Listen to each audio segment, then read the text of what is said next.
Est-ce que vous pouvez nous expliquer comment était le Konradiskan avant la guerre et les changements qu'il y a eu en fait? Avant la guerre, dans les années 30, eh bien, le Konradiskan chez nous était tombé en désuétude complètement. Pas tout à fait complètement, parce que j'ai fait la connaissance en 1939 d'un mainteneur qui s'appelait Pierre Wieben. J'ai consacré un couplet ou deux également. Lui, il avait été né en 1916, il n'a jamais chanté qu'en breton et il n'avait dansé que les danses du terroir. Hein. Ce qui l'empêchait pas de s'intéresser aux chants bretons en général. Mais alors j'ai appris par la suite qu'il arrivait à faire quelques danses chantées, par exemple avec mon oncle Jean Brilon vers 34-35, mais c'était vraiment un cas spécial dans la commune. Autrement, entre les années 20 et les années 30, j'ai vécu une véritable coupure, très nette. Les gens qui ne veulent pas admettre ça, mais c'est une évidence. Hein. J'ai vu le Fesnose.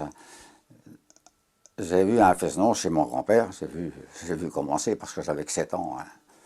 Il n'y pas une monte de gauche qui hein. Mais je l'ai vu commencer en 28. Alors c'était un Fesnose de la tradition. Alors. Et ce qui m'avait frappé, c'était pour clôturer la journée de battage, naturellement. Alors, ce qui m'avait frappé, c'est le recueillement. C'était vraiment le recueillement. Hein. Et là, j'ai vu un de mes oncles qui commençait la première danse, et il s'avançait dans ma direction, et je me suis fait la réflexion, mais Velkehan, il ne me voit pas. Donc il était complètement pris par son chant. Ça, c'est une différence avec ce qu'on peut voir maintenant, parce que maintenant c'est assez bruyant. Hein, ce qui manque beaucoup maintenant, le plus peut-être, c'est peut-être l'écoute. C'est ça qui manque peut-être le plus. Hein. Qu'est-ce ouais. Oui, alors en 30, malgré tout, attention, toute la tradition n'était pas tombée, tout ce qui était traditionnel n'était pas tombé. Par exemple, dans sa bouquette pour tous les mariages. Il n'y avait pas un mariage qui sorte de l'église sans faire la ronde sur la place de l'église à la sortie de la messe. Hein. Et tout le monde entrait dans la danse. Que l'on danse bien ou que l'on danse mal, ou même qu'on ne sache pas danser, on ne rejetait personne. J'ai vu des gens qui marquaient le pas comme s'ils couraient. Voilà. Mais enfin, la grande majorité tout de même suivait le pas, avait un pas de danse réel, hein, un pas de danse nettement marqué. Il y avait quand même, malgré tout, les danseurs de la génération de 1920, c'était supérieur aux autres. Hein. Ils n'ont jamais été remplacés, finalement. Oui. Qu'est-ce qui a amené, donc, selon vous, le fait que les gens commencent à danser moins Alors ça, c'est l'évolution qu'on connaît. L'exode rural, le fait qu'on est de plus en plus instruit, et surtout, ce qui a compté énormément, ce sont les médias d'époque, c'est-à-dire ce qu'il y avait les balles. Les balles, d'une part, tout mariage se terminait par un bal. La fête nationale se terminait par un bal, où est la République. Et puis alors, dans les médias de l'époque, il faut compter les voitures haut-parleurs, les voitures publicitaires, tout ça. Autrement, je ne peux pas expliquer. On avait dans l'oreille, même sans vouloir retenir un chant quel qu'il soit, je pourrais vous citer des paroles. C'est pour ça que quelqu'un a fait un compte rendu, là, la merveilleuse mémoire de Louise Repart. Je n'ai pas une merveilleuse mémoire du tout.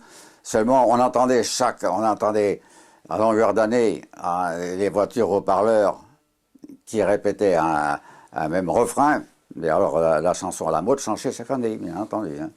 On pourrait avoir daté ainsi peut-être les différents tubes qu'il y a eu à l'époque. Hein. Rosalie, elle est partie, ça c'est quelque chose qui est resté, et j'ai retrouvé un souvenir, j'ai retrouvé une personne, c'est pas retrouvé, j'ai trouvé chez une jeune secrétaire de la maison Culture Musique, là, justement, une preuve de ce qu'on chantait à l'époque, puisque cette Rosalie, elle est partie, elle-même ne le chantait pas, mais sa mère le chantait.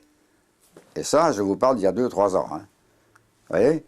Donc les chants bretons, c'était laissé tomber. Mais il y a longtemps déjà que dans les noces, chose bizarre, dans les noces, les gens qui chantaient, généralement, s'exprimaient en français. C'est ce qu'a dit l'autre jour, là, une chanteuse de Scrignac, là, ça rend où déjà. Il y en a une qui a fêté ses 80 ans tout récemment, là. Ça rend où déjà? De Kennequen en Scrignac. Elle a dit, ah, mais bonne heureuse, Ganden et Galec. Qui se voit. En somme, on se rend compte que dans l'esprit des gens, chanter en breton, eh bien, ça faisait partie de la vie strictement rurale. J'ai l'impression, hein. C'est ça qu'il y avait dans leur esprit. Si tu arrives dans une atmosphère qui sort de cette ambiance totalement rurale, paysanne, eh bien, alors, tu es comme tu prends tes habits de dimanche, puis quand tu te mets à chanter en public, c'est un chant en français. Alors, tout de suite, il faut quand même dire, il y avait quand même des exceptions à la règle. Hein. Il y avait un gars à Pulawen qui s'appelait Alfred Hars, et quand il y avait une noce, on dit Alfred Warandol, Alfred Warandol. Et c'était pour chanter Matinandal. Et il avait appris à chanter Matinandal pour une fête de patronage. Mais alors, ça, on ne ratait pas. Alfred était là. Tout le monde réclamait Matinandal. Ce qui prouve que malgré tout, toujours, le chant en breton, ça portait quand même. Ça portait quand même. Il y avait aussi quelques chants qu'on pouvait interpréter. Peut-être que le chant qui avait le plus de succès à l'époque, je crois bien, le plus répandu dans la Basse-Bretagne, peut-être c'était Couche Brésil. Alors qu'au début du siècle, tout à fait au début du siècle, c'était un autre chant, assez bizarrement. C'était un inigros, d'après ce que j'ai pu lire dans des recueils de cette époque, dans des ouvrages, des recueils de cette époque-là. Dis-moi compte. Est-ce que vous pouvez nous parler du début de la création du cercle celtique de Pulawen? Ah oui, alors là, à Pulawen, on a eu une certaine chance, hein, parce que il y a déjà eu, chose curieuse, j'étais en 32, figurez-vous qu'en 32, j'ai assisté au Blindbruck de Brest. Ça, c'est pas mal à noter ça, hein. En 32. Le Blindbruck avait lieu à Brest, au vélodrome de Kerabekam. Vous savez ce qu'il y a? C'est l'hôpital Saint-Morvan qui était installé là-dessus maintenant. Eh bien, il y avait 2 groupes, 2 délégations de danseurs. Une de Pulawen et l'autre de Pulrosic, qui est le pays de ma femme. C'est assez bizarre ça aussi. Hein. Alors là, les gens de Pulawen, les gens du Blindbruck, comme ceux de Gorset des Bardes, ils n'avaient pas de notion de différence de terroir. Hein. Bon, il y a 2 sonneurs, là, et Pulrosic vont sonner pour ceux de Pulawen aussi. Mais ça n'a pas marché, alors ils ont dû chanter, comme on dit, ils ont dû danser au son de la gueule, comme on dit. mais alors, ça n'a pas fait, ça ne rendait pas, parce qu'ils étaient le vélodrome, c'est ce que c'est qu'un vélodrome, avec, pour les courses sur piste, là, avec toute une sacrée pente, là. Et alors, on est dans un creux, au milieu du terrain, et les spectateurs sont sur les tribunes très loin. Bon, ça ne rendait pas beaucoup, hein. Parce qu'il n'y avait pas de micro, bien entendu. Et voilà, et j'avais apprécié. C'est là la première fois que j'ai entendu chanter le Brogros aussi, mais transmis par un micro. Hein. J'avais trouvé ça assez impressionnant. Voilà. Et deux groupes seulement, hein, en 32. Alors, en 38, alors, j'ai assisté au Gorset des Bardes de Châteaulin. Là, il y avait déjà un progrès, déjà. 5 ou 6 groupes, déjà. C'est pas mal, ça. Un groupe de Pont-Aven, un groupe de Pulawen, etc. Mais la danse chantée n'avait pas été mise en relief. Celle qui conduisait le groupe de Pulawen ne savait pas danser. C'était une bardesse. La bardesse mélodiste Marcel Tanguy d'Itzaïna. Voilà. Mais elle ne savait pas ce que c'était un pas de gavotte, alors qu'elle était née à Pulawen. C'est assez bizarre. Hein. Donc en 38, j'ai assisté. Mais j'étais simplement, j'ai pris part au défilé, mais je ne dansais pas encore. En 39, alors je suis parti à fond de train. Mais pourquoi je suis parti en fond de train? Parce que j'ai trouvé un mainteneur qui s'appelait Pierre Vivon. là, ce qui m'a emballé tout de suite, c'est qu'il a chanté le solaire que je retenais du Fesnons de Poulouen en 28, les Fesnons de mon grand-père, chanté par mon oncle. Soukoumdei, mais il avait une façon tellement, enfin, non, on aurait trop grand pour que je hein. Ah ben là, j'étais emballé. Hein. Alors donc, à ce moment-là, j'ai dansé. Et puis je me suis mis à chanter déjà, à danser au Gorset des bandes des Vardes à Vannes, en 1939. Là, il y avait 6 ou 7 groupes. Et le groupe avait été remarqué avec ses danses chantées. Hein. Selon ce que me disait Bellareddy, pas sa mode, Auguste, Bellare, son abanar, les gars. C'est son nom, hein, déjà. Gussalin. Ah, avec voilà, dit, moi, ce gars-là, le nouveau. Ah, puis on a bravo tout, bon train. Dans sa bellerie, c'est quand on est garé pour la une. Dans ses garé pour la une. Là, ja. Azal et Candice, Azal et Camar, ici. Pas du stu armé, c'est ben, on est dans de zone de Sikordorn, daar zal ik dat die per wieben. Hen was red onder de dansen waren, waar is nog een bewandje wat een paar de pil. Hen ook als een trouw en toe herserij beer met een real te de hul. Maar wie ik met per wieben, wie ben de trois. À goede wat er daar Brésil, mais wat soms wie bij red op andere manak, wie der dans, là qu'elle a trouw de son andro. Mais à Blain, à Davugen, on bête sous les bras. Une heureuse surprise, des jeunes qui se remettent à chanter, alors qu'ils chantaient avant la guerre ni en français ni en breton. C'était absolument remarquable. Ils se sont mis à apprendre à chanter à la campagne, hein, dans la Brautrie. À Davugen, vous voyez qu'il est juste, hein, qui est brau de gled. Mais à Davugen, on voit juste à brau de gled. Tape d'un tugat et une robe blanc. Seulement, voilà, ça a été éphémère. Ça a marché 42, 43. Toc, et puis terminé. Seulement, parallèlement, comme je vous le disais aussi, on a eu la chance de voir l'accueil fait aux sonneurs de Montbard, aux sonneurs de la nouvelle génération, qui étaient très peu nombreux à l'époque, qui se comptaient sur les doigts d'une seule main, pratiquement. Et puis, donc, parce que j'avais emmené Ifi Gamon de Belle-Île, qui travaillait à Rennes, et Paulique Monjarret, tous les deux, je les ai emmenés à Poulouen. J'y pensais pas, mais c'est Paulique qui m'a dit, on l'a fait, on fait cette noce-là. Bon. À Digouet, à Courtenay du tout pour que je vienne. Ah, puis ça a été formidable, ça a été quelque chose de spontané. C'est pas moi qui dis aux gens, dis donc, vous allez faire venir les bombardiers. Non, non, c'est eux qui le réclamaient.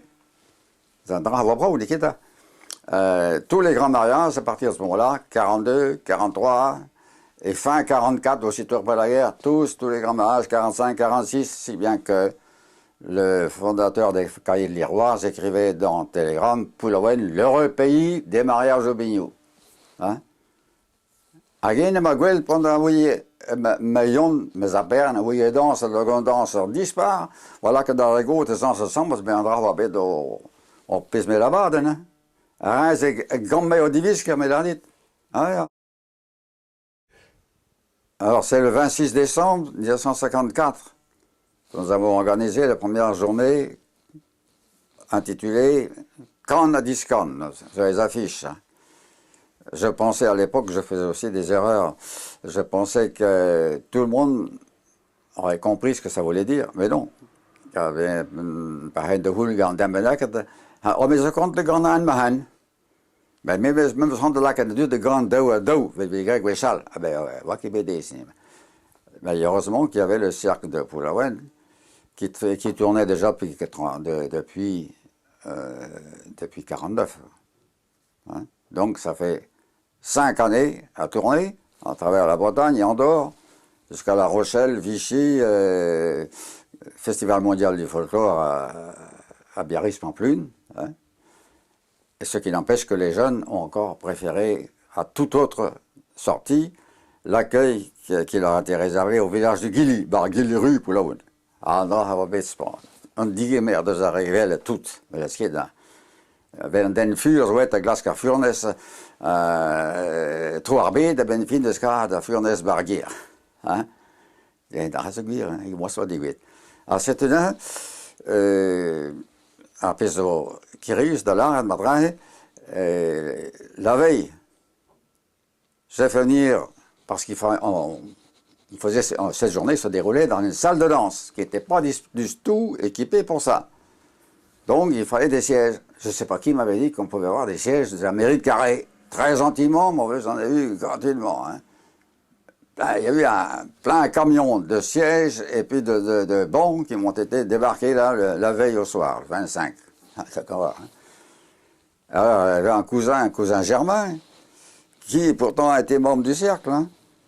Et me rencontre, me passe devant moi parce qu'il rentrait chez lui. Et il m'a dit le soir, t'es gaffe de études, hein? Oui, dans leur étude, il a dit. Dans leur étude. Il n'imaginait pas qu'on puisse faire venir du monde pour ça. Enfin, il y a qu'à voir dans quel état d'esprit on pouvait être.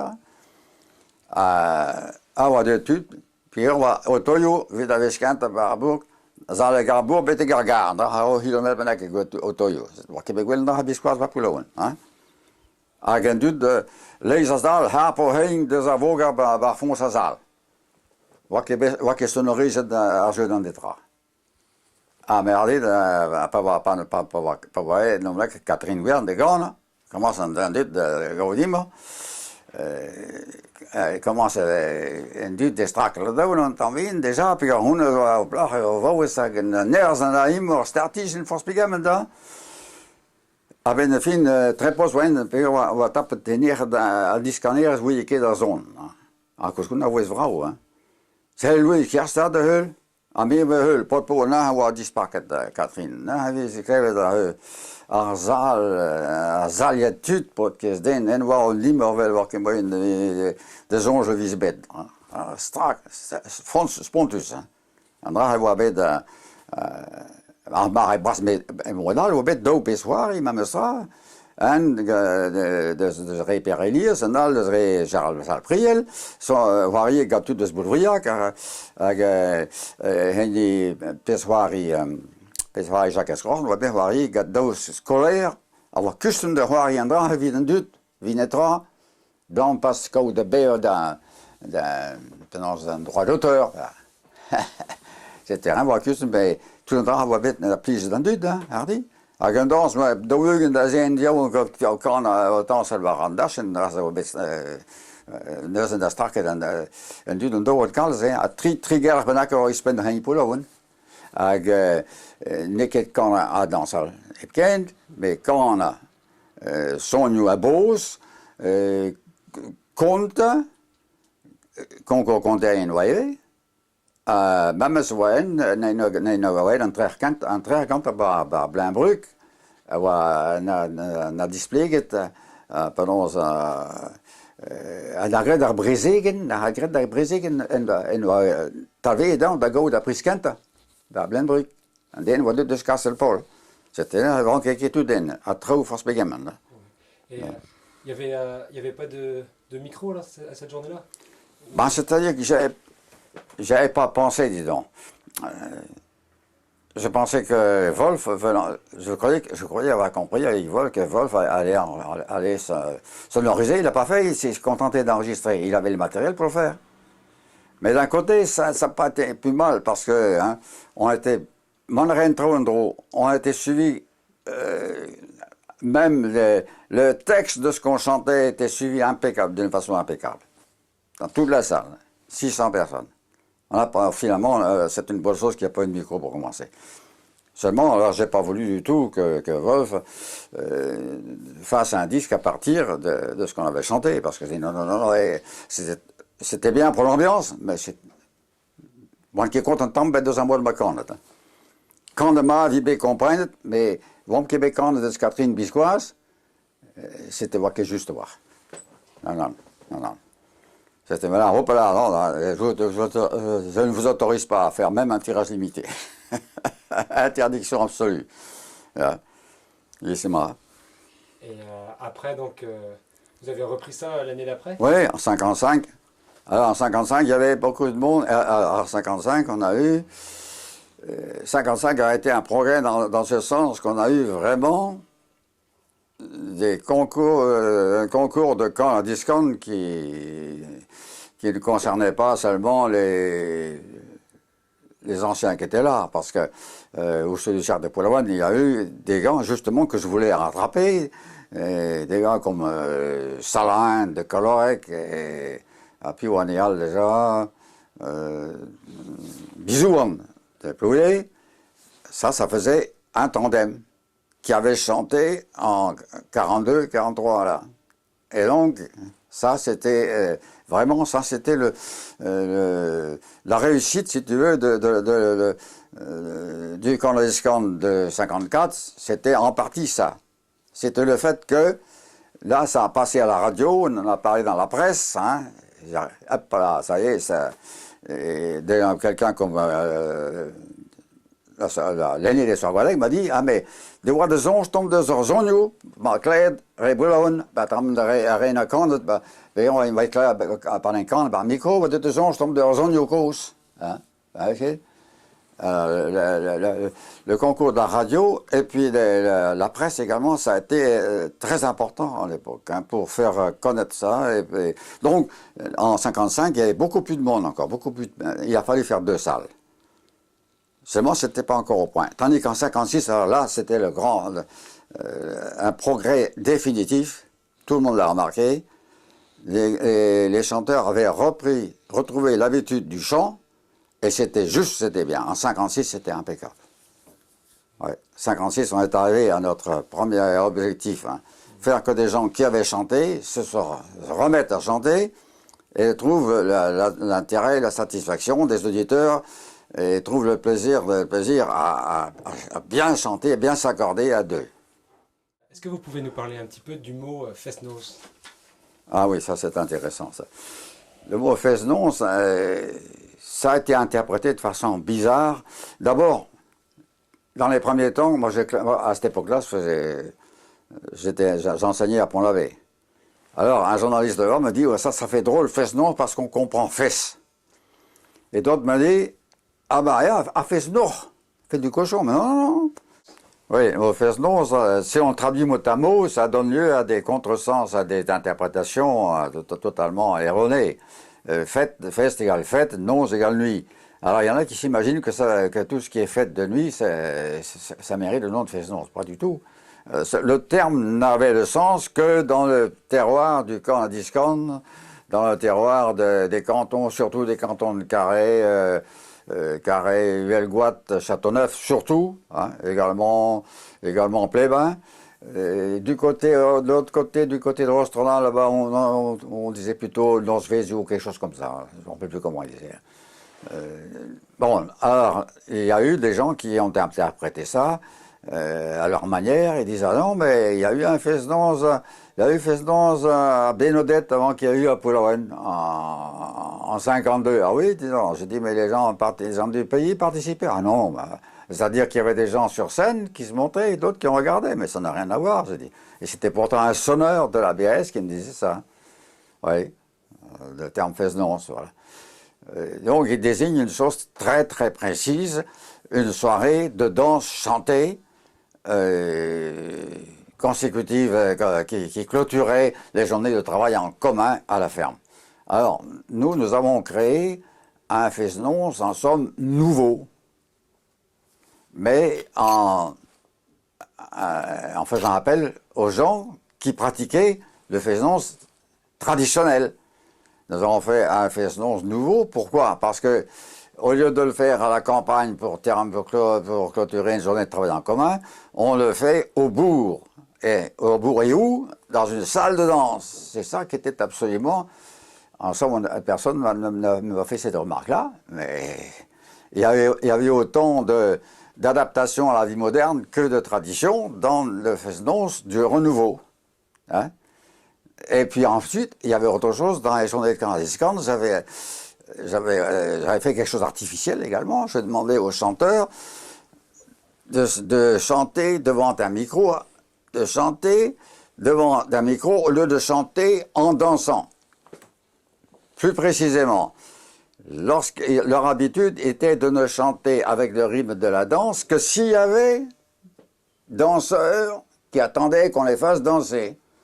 Autrement, on leur demande de chanter en kanadiskon, et ils vont à dire à mes cap de la rendite, son humanus skitpot, son Sebastopol, son plarmon, qui peut force petre, et son métier, à mes cap de la rendite. Villard de Blaves milles kan bever hunter kan. Paris pula unes opera zoet jou aan goesnei. A me van uit, mis kap daar nee die waar je heet. A moest van dit. A bon, me la kenne da bij bram da oudach. Papa kan de ne bet pojo. Gisse tranquille, waarbois.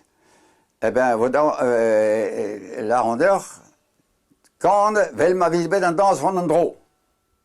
Ben de gante ga ik dit ga arigos ga ik naar huis. A goze ga ik naar huis.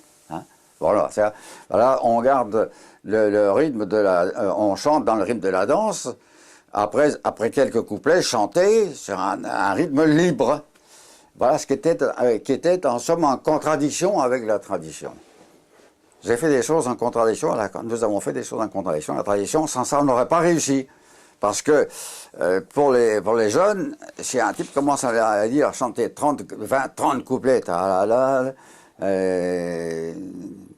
pendant ça, aber wenn wat der Dribla me so magen minor, a pays c'est pas du bon, a rayon ni qui plus na des tambet, qui vient. C'est un même à Guel tu dis moi Québec de Zarbourg, bah c'était basson un duc quand voilà. Alors, mais évidemment après on a essayé, plus tard, j'ai essayé, attention, là, ben, ça c'était pour relancer la chose, mais j'ai voulu faire des réunions, des réunions où je leur expliquais aux jeunes qui nous suivaient, eh ben, le Kanadiskon, c'est pas seulement le chant à danser au rythme de la danse, c'est le chant dans toutes les circonstances de la vie, dans tous les rythmes possibles, lorsqu'on est au repos, qu'on est face à un camarade, on va chanter tout tranquillement. Lorsqu'on rentre du marché de la foire le soir, on va chanter au rythme de la marche, etc., etc. Et c'est ça qui est formidable dans le Kanadiskon. C'était ça, servait en toutes circonstances et pratiquement presque pour toutes sortes de chansons. Voilà le gros avantage, le gros intérêt du terroir du Kanadiskon.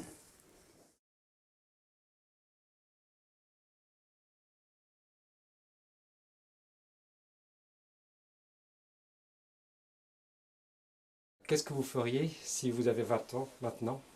Oui, je dirais par exemple, je pense aux rimailleries, aux sauteuses, conteuses, comptines, berceuses, toutes ces choses-là, toute cette formulette rythmée qui était une véritable richesse dans le patrimoine, notre patrimoine culturel et qui a été véritablement négligé, je crois. Hein, puisque j'avais offert 60 exemplaires de ce disque-là à une certaine, à Diwan, pour ne pas le nommer, ils n'en ont rien fait du tout. Il y en a un qui m'a demandé pourquoi vous avez fait ça. Il n'y a pas longtemps, il m'a demandé pourquoi, mais il est évident qu'il vaut mieux ne pas compter uniquement sur l'école, hein, et qu'il faut donner un milieu favorable, un milieu dans lequel, aux enfants, un milieu dans lequel ils seront familiarisés avec les sonorités de la langue bretonne, avec les rythmes de la langue bretonne, et qui trouvent plaisir avec ça, qui trouvent leur joie là-dedans. Voilà. Ça, ce serait un grand pas à faire en avant. Ça. Si tous les gens qui manifestent pour le breton se mettaient ça dans l'idée, ce serait extraordinaire, ce serait formidable, ce serait un très beau résultat. Et qui vient là? Voilà. Alors, deuxième chose, là, je m'attaquerai à nouveau au bal breton. Je dirais, qui est d'accord pour qu'on fasse un vrai bal breton? C'est-à-dire qu'on ne détourne pas complètement de son objectif, ce que nous avons lancé à Quimper ici en 58, qui a bien marché pendant 40 années de suite. Hein. Ne pas se lancer dans des danses pour spécialistes de la danse, ça c'est la mort des petits chevals, hein, carrément. Hein. Ça c'est la fin. Et comment voulez-vous que la danse bretonne tienne le coup face au rock, au rap et tout ce qu'on voudra, si on est parti comme ça? avec un nombre indéterminé de pas de danse, de Bretagne, d'Auvergne, de partout. Alors, le résultat, qu'est-ce qu'il est, hein? C'est que la participation, eh bien, elle diminue. Alors, ce qui avait été intéressant, c'est que ce qui nous a été dit d'ailleurs au Fesnons à Polawen, le Fesnons c'est un peu le même abus, on a fait quelque chose qui n'est plus non plus un Fesnons, comme a dit, c'est pas moi qui l'ai dit d'ailleurs, c'est un jeune prof qui s'était exprimé, qui est originaire de Crignac, qui a parlé à la radio, RKB, il a dit, mais voilà, le Fesnons ne mérite plus le nom de Fesnons, plus souvent ce qu'on voit. Or, en 59, 60 ou 62, je ne sais plus très bien, un cinéaste de Bruxelles est venu à Pulawan, il a dit que c'était unique en Europe. Ce qui m'avait fort étonné. Je dis, c'est pas possible ça. Vous avez vu, vous êtes allé dans différents pays d'Europe et vous avez vu des choses. Moi, j'ai vu des Yougoslaves, des Galiciens à l'époque, c'était formidable. Hein. Si les Yougoslaves avaient pu s'entendre, ils avaient une richesse extraordinaire là-bas. Hein. Bon. Ah mais si, moi je maintiens ce que je dis et je vais vous dire pourquoi. Parce qu'à Pulawen, dans votre Fesnons de Pulawen, à cette époque, 50-60, il y a tout le monde dans la danse. C'est-à-dire qu'il y a des jeunes et des vieux, bien entendu, des étudiants, des paysans, des artisans, des ouvriers, etc., etc. Et enfin, des pauvres et des riches. Tout ça, et tout ça ensemble, je n'ai vu nulle part ailleurs. Voilà.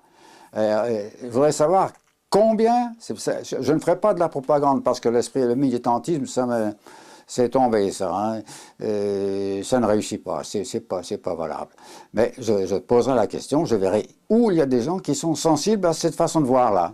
Voilà ce que je ferai, deuxième point.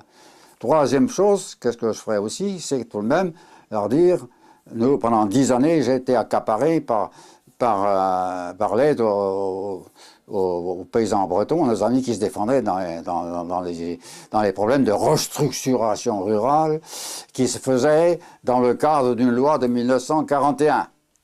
Je voudrais leur demander, est-ce que vous croyez qu'on peut défendre le breton sans s'occuper du tout, hein, comme des spécialistes, sans s'occuper des gens qui la parlent, ou bien des enfants ou des petits-enfants de ceux qui la parlent, et des paysans qui ont souffert, parce qu'il y a eu tout de même, ce que j'ai dit dans un petit disque que j'ai fait là, il y a eu, chiffre officiel, il y a eu, combien de réclamations, maintenant le chiffre m'échappe, il y en avait, finalement, il y avait 50%, hein. Il y avait 4000 réclamations en commission départementale.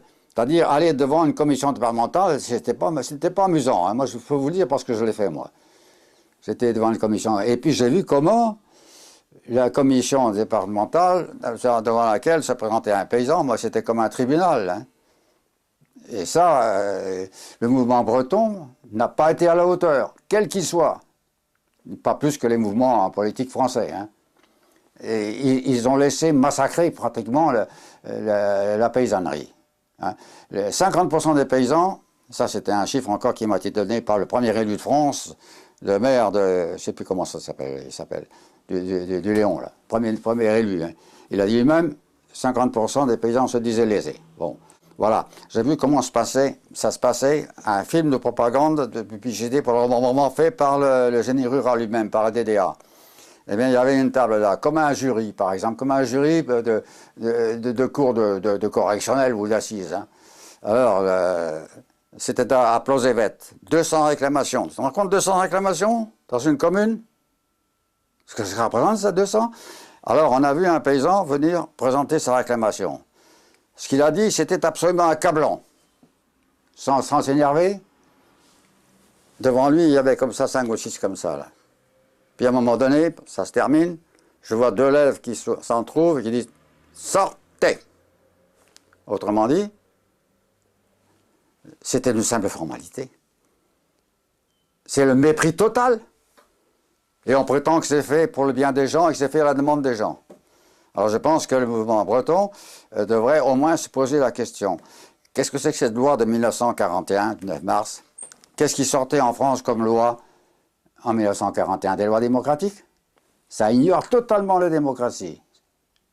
Le régime de Vichy ignorait totalement, non seulement l'ignorait, mais il le rejetait complètement. Et ça s'est trouvé, et les technocrates se sont installés, ont pris le pouvoir. Il a fallu que ce soit un Américain qui le dise. Le Paxton a dit ceci, la technocratie s'est installée en France en 1941. Et un autre a écrit dans le Nouvel Observateur, quelqu'un de la maison, hein. Les technocrates sont au pouvoir. Moi j'en suis, c'est pas la peine que je donne mon nom, hein, ça ne servira à rien. Mais je vous affirme que chaque changement de gouvernement, la technocratie augmente son pouvoir, voilà. Et moi j'ai fait appel au mouvement breton en 67, quand j'ai vu ça, personne ne s'est déplacé. J'ai fait appel à Pierre Denis, la seule fois que j'ai écrit, il m'a répondu en disant non. J'ai écrit à l'UDB aussi, non, vous savez, on va. Bon, alors personne n'est venu. Alors pendant 10 années, j'ai dû me colter ça, hein, et c'était pas amusant. Hein. Mais enfin, je suis content de l'avoir fait parce que, au moins, on a atténué un petit peu les dégâts des opérations. Et on a donné du courage à certains. Il y en a un qui m'a dit, Ghost, un tract de Husgred Louis Nansgrevatom, pour le question. Dat is belarti, hein? Ah ja. Après ma kan zo'n taco pour pouvoir jusqu'à in de waarzin bij fin pep couplet. Ah ja. Reblonevi, braspars. Ja, voilà la troisième chose que j'aurais à dire. Ne pas s'imaginer qu'on peut faire quelque chose de vraiment humain, vraiment culturel, en laissant de côté les gens, hein, les hommes. Et à un moment donné, il y avait à Plonévé-du-Fou, moi j'étais tous les jours, tous les soirs, on va aller arrêter les bulles partout, mon vieux. Pendant ce temps-là, il y a un qui faisait son cercle celtique devant un fils de paysan comme si de rien n'était. Moi, je dis, moi, t'as du courage, parce que s'il y avait eu ça à l'époque, moi, j'aurais pas pu le faire. Hein. Qu'est-ce que vous pensez maintenant des gens qui chantent avec un accompagnement musical? Oh, je n'ai pas défendu, hein, moi, je l'ai fait aussi. L'important, ce qu'il faut, c'est que la musique n'écrase pas le chant. Par exemple, j'ai entendu, mettons, Vassalo, on est un pas cas précis, l'accordéoniste, avec l'accordéoniste, ça va, on la comprend. Mais avec toute la mécanique qu'il y a maintenant, on ne comprend plus ce qu'elle dit. Là, ils sortent de leur rôle, ils ne laissent plus. Au contraire, j'ai entendu Ifik Troadec qui a chanté en cappella d'abord, et le jour il a chanté, ça on le suivait, tout ce qu'il disait. Hein, parce que l'accompagnement était fait de façon intelligente, au service du chant, et non pas des syllabes bretonnes qu'on entend avec une masse formidable de musique, là, ça colle pas. Je crois que le principe n'est pas mauvais. Hein. Chez nous, ce qui rendait le mieux, quand j'ai fait avec ma femme là, des émissions, j'ai fait pendant 2 ou 3 ans, là, eh bien, ce qui plaisait énormément au public, c'était que je chante un couplet, ma femme joue au piano l'introduction, je chante un couplet, le piano s'arrête. J'ai fini mon couplet ou 2 couplets, et la musique interprète à sa façon ce que je viens de dire. Alors là, ça c'était formidable, parce que là, la parole passe entièrement. Et la musique, au lieu de gêner, l'aide. Parce que là, ça permet de respirer entre 2 couplets. Voilà, au fond, je dirais aux gens, écoutez, essayez cette formule-là. Essayez cette formule-là, de vous entendre en mettant vraiment la musique au service du chant. Voilà. C'est mal. Et qu'est-ce que vous diriez aux jeunes gens qui ont envie de commencer à apprendre à chanter? Ben, commencez par ça. C'est ce que j'ai toujours dit. Commencez par le commencement. Commencez par dire « Hey, Tamaric, plema de bar » qui commencez par le commencement. Il y en a qui m'ont demandé un jour, dis donc, on vous invite, on vous demande de venir à Paris là-bas pour apprendre à des jeunes à chanter pour chanter pour animer les festons. Mais ça se fait pas si vite que ça, bon Dieu, il faut commencer par le commencement, non? Ah non, c'est pas sérieux ça. Il faut du temps, hein. Hamza est d'accord, hein. Et qui vient? Alors, je dirais, il faut commencer par là. Voilà. Et avant de peindre, parce que corne, discorde, maintenant, le terme même de corne, discorde n'était pas employé avant la guerre. Hein. On disait simplement, ni ha de roi de gano,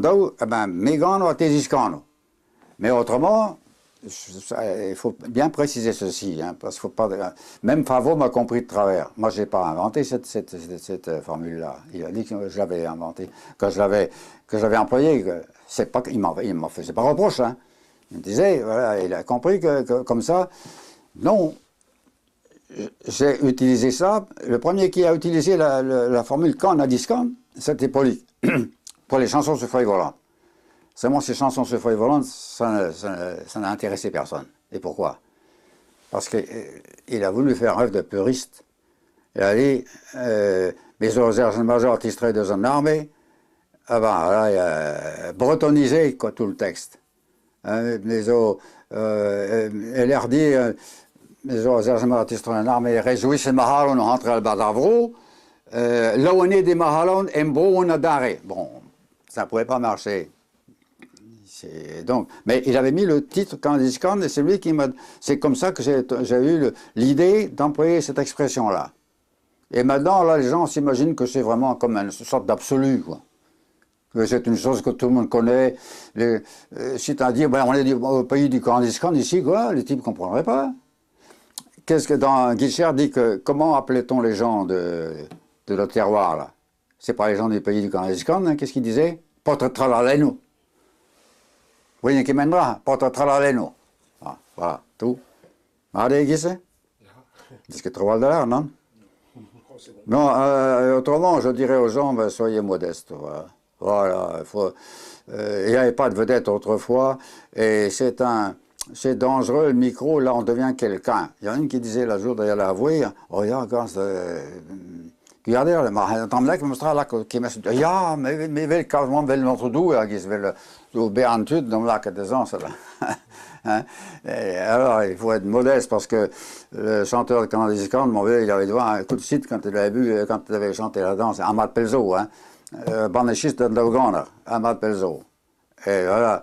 Mais où est-ce qu'on eh bien, rien qu'est-ce qu'on Ahmad Pelzo. Voilà. Et on n'applaudit pas avant que vous passiez, hein, que vous ayez chanté. Et même l'applaudissement, tout juste, autrefois même, on n'applaudissait même pas. Hein.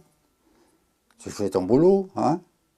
Et puis, t'as compris, ma sonne door zo'n vrouw, we kleden, we hoe zo'n vrouw, en het kan een waar die staken en maar, we comprennent maar, en daar, quoi.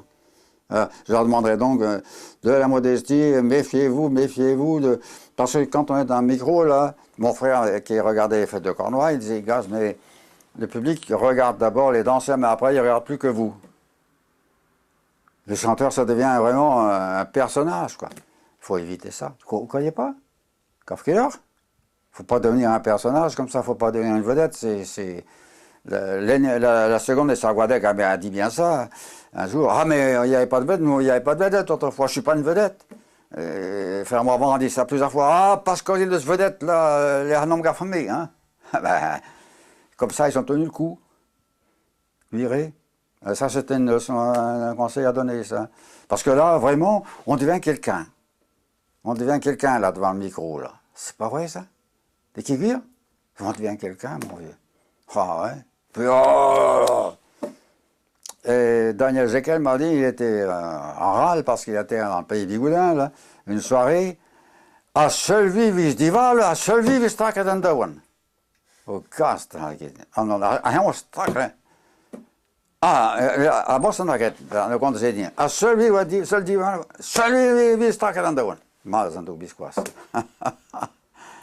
Oui, alors en 54, on avait remis toute la salle, mais moi je n'étais pas content du tout de ce que j'ai donné.